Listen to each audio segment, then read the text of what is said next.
Hello everyone, one and all, welcome back once again to the ULM Dynasty mode. We have just won the Rose Bowl in what I am claiming a national title season as well. We lost the national title a couple of years ago, and I think depending on what the national title game is, we might not be able to do that, even just morally on our own. But perfect season, we won the Rose Bowl, we are ranked number 2 in the country, we definitely have to be national champions. I mean, come on. The actual Sugar Bowl here, there you can see the matchup is between Purdue and Virginia Tech, so I'm going to sim through the rest of the bowl games here and take a look at how everything stacked out. I normally cut this, just try to make it a little bit cleaner, but it is what it is. So our rival ULM had actually made a bowl game, and they ended up getting blown out by UConn. And then North Texas beat Wake Forest in a bowl game by just a field goal. So those are some interesting things to look at, if you will. Texas has already fallen off. Texas was a really strong team at the beginning part of this dynasty, and they've kind of fallen off. There we are winning the Rose Bowl. Of course, Kent State and San Jose State in a bowl game. Wow, interesting. San Jose State's normally always terrible in these, and it's crazy that they actually kind of managed to be good. I'm okay with that. I'm more than okay with that. So looking at some interesting things, Kansas State goes 13-1, and they somehow don't even get a bid for the national title game. So just a weird year all around for the rankings. TCU at 12-1, again, man, just nuts. Both Purdue and Virginia Tech also have a loss. We're the only perfect team in college football, and we don't even get to play for the game. But Purdue, I think, managed to win another national title. It's like their third, I think. They're third in this dynasty. They've been an absolute dynasty on their own. So looking at the All-Americans, we have an All-American quarterback, Calvin Manning, who had the quarterback of the year season. Look at that dude. 4,100 yards. He sat last year. 4,100 yards, just nuts, dude. He had a great season, just a crazy season. And then Jermaine Schroeder, who was our big receiver, who had some nice catches in the Rose Bowl, also has a pretty great season. And then Jimmy Vasquez, our tight end, also gets All-American honors, which is fun to see. So we have quite a few All-Americans here. We have Joe Miller, a left end, who gets All-American honors here with 71 tackles and 10 sacks. I'd love to see his TFLs. I don't know why he doesn't list them, but we will see it when we go over the stats. He probably had crazy TFL numbers as well, and that's why he's here. So, but we get a few All-Americans. We've been getting more progressively throughout the years, but I mean, that's still kind of a big feat, I guess. With the season that we had, I like seeing that. So, we're a better team sometimes than the game gives us credit for, so the All-Americans is kind of where that gets corrected, and the game's like, yeah, I guess you were. So this year, the game didn't think that we were good enough to play for the national title, but it recognized that we had some of the best offensive pieces, just period, and I guess our kicker was good enough to be an All-American, even though that's not a great year. It's not a great year from him, but it's, I guess the kicking year must have been pretty bad. So once again, looking over Calvin Manning's season, best QB here, over 4,000 yards, 35 touchdowns, only 12 interceptions. Man, he did all that with a 58% completion percentage, so you gotta love it. So Bernard Riggs, we really did not run the ball that well this year, but I guess we didn't need to since our passing game was so potent. We didn't even have a 1,000-yard rusher, something we normally consistently do, but we did have 2 1,000-yard receivers, Jermaine Schroeder, 12 touchdowns and 1,400 yards, and then Kevin McIntosh with 1,200 yards and 10 touchdowns. So that is a great tandem between our receivers, and even Jimmy Vasquez had he was an All-American, so he had a good year. The O-line, kind of, I don't know how you want to look at this. So we have a couple guys who obviously, the pancakes are in a good enough place here. Bruce Reed, only 4 sacks. I like that, but the further down you get, the worse it kind of goes, so that makes sense. Lester Vasquez, again, another crazy season from him, 89 tackles and 16 TFLs, man, which ties for the team lead, which Joe Miller had, which I thought he did, who was our All-American left end, but he does lead the team in sacks by 2. So it was a great year by Joe Miller. And then Sean Richardson leads the team with INTs. He's our free safety. And then Brian Parsons, our outside linebacker, leads the team in pass deflection. So he's really disruptive in the secondary. That's great to see from your linebacking core. You want to see stuff like that. That's the kind of stuff that's important. So we're going to look over the team standings, of course, and see how the Sun Belt went down.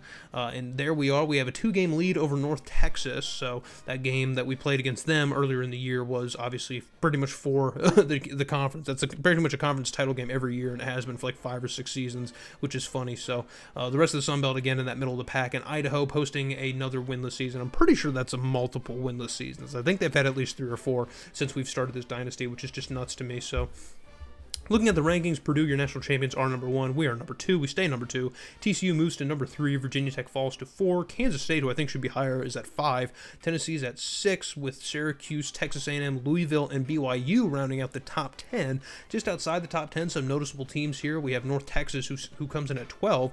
Ohio State and Miami at 14 and 15, so that rounds to the top 15. Some interesting names here in the top 20 with UTEP and Iowa State, as well as Tulane, who wasn't even ranked, and they sneak in here. And then New Mexico, and then Georgia Tech and Tulsa sneak into the rankings after not being ranked. So interesting names, man. A lot of losses too. A lot of 4-loss teams who are managing to get ranked. So that's very interesting to see just from the progression of college football. So looking here, we have a ton of juniors who are trying to leave early. All of our All-Americans, Griffin, Miller, Schroeder, and Manning, are all trying to leave. So Manning, I understand he sat for a little bit. Schroeder's been one of our best receivers for a while, so that's kind of a big blow, a big loss. We're also losing Vasquez, who's been one of our best defensive pieces as well. So this is a pretty massive losing class here that we're kind of a big class of players that we're losing, who are leaving the team, and that's kind of massive. Those are all kind of important guys, but if we look at our recruits here, you might be a little bit apathetic towards all those guys leaving, man, because look at this. Look at all these blue chips, and look at the positions too, okay? It's not like last year where I just recruited like 7 quarterbacks. Like, no, dude, this is a ton of spread out positions all over the field. We get a ton of 5-star prospects, and that's pretty much the entire recruiting class is just blue chips, man. We just got like 7 blue chips and then a few other recruits, and that is it. And that's good enough for 3rd in the country. I think we were 4th last year, so we move up 1 spot here. Ohio State is top, and then Virginia Tech, the national championship runner-up, at 2. And then a lot of top 10 teams here, also in top 10 in recruiting. Purdue, the national champions, are 7th. And then there's some familiar names down here. Colorado sneaks up in here. Iowa State up here again. USC moves in at 21. TCU, who's been a contender here, at 22. And then Fresno State rounds us out at 25. So that's how the top 25 of recruiting pans out here in year 10 or 11 or so. So we're going to move now to our training results and take a look at things. We have plenty of good enough dudes all around the roster, so we shouldn't be too worried. And this is the part of the year where the roster really starts to kind of develop into its own thing, because, develops into what it's going to be for the year. Because if you're worried about that stuff, it's like, okay, well, this guy broke out, this guy got some moderate progression, and now you're worried about losing a guy like Calvin Manning, who's maybe like a 90 overall. Well, now you have a quarterback who's a sophomore or a junior, and he's a 94. He's going to play. So we've had a ton of roster turnover at a lot of the same positions for the last few years. There hasn't been much of a reason to hang on to a lot of these guys, but that's why we keep having a bunch of turnover. So I wasn't worried about Manning. He started like 2 separate seasons for us for that reason. So we just constantly had a quarterback who's about the same or a little bit better than he was. So it is what it is. That's just how things work. You're trying to win games. So as you can see, that we do have a 99 overall linebacker on the roster. So that's pretty interesting. So we got to cut some guys. I think, again, our roster amount is about where it needs to be, but we still have a lot of guys in certain positions where we don't need a ton of guys. So the receiving core is once again thin. Again, we really don't have a ton of guys on receiving as far as that's concerned here. We have a ton of guards. Jesus. Look at all the guards that we have. Good Lord. A lot of freshmen, too. So some of these guys are going to have to get cut out here. I like to cut the upperclassmen that obviously aren't going to play. I think that 63 overall I just cut was like a sophomore, a redshirt sophomore, I think. I don't even know how he's on this team. I guess he was that 1-star recruit that we somehow managed to get. The game with recruiting assistants loves to just throw you those guys. I should just turn it off, but I kind of like having it on just in case, it's filling out a roster spot that I'm not even thinking about that I need to recruit for, and I just don't want to waste the time. But yeah, so kind of the important thing of this offseason vid is the depth chart here. So Bryce McCarthy is going to be our starting quarterback. Bernard Riggs is back to play at running back. Kevin McIntosh is also back in the receiving corps, along with Jimmy Vasquez at tight end. A lot of familiar faces on the O-line as well. Some of our bigger contributors, and in general, our O-line has gotten a lot better. So really good stuff to see from there. The end spot here, the D-line, is just about the same in terms of rankings overall. Kobe Irwin is our best player on the team. He's a senior. He's a 99 overall. I think that's probably the first 99 that we've ever had on the team. So as you can see, I try to shuffle around some linebackers, but it gets weird with how you do it because of formations and whatnot. But the fact of the matter is we have a 99 overall linebacker. That is absolutely insane, man, to have a defensive player that is that strong. Like, that that's a big thing, and I guess that came from when we recruited a bunch of linebackers a few years ago. So it's great that we finally progressed one all the way up to max level. I think that's just absolutely crazy and incredible. If we could do that for like quarterback or wide receiver, that would be even better. That would be even better. That's what I would love to see, because that's always where we seem to struggle, or just never really get to fully develop one of those guys before they leave. Calvin Manning probably could have been like a 95 overall, but he's not going to be, because he left. He left us. He didn't want any part of us. Doesn't want anything to do with us. Which, hey, I get it. It is what it is.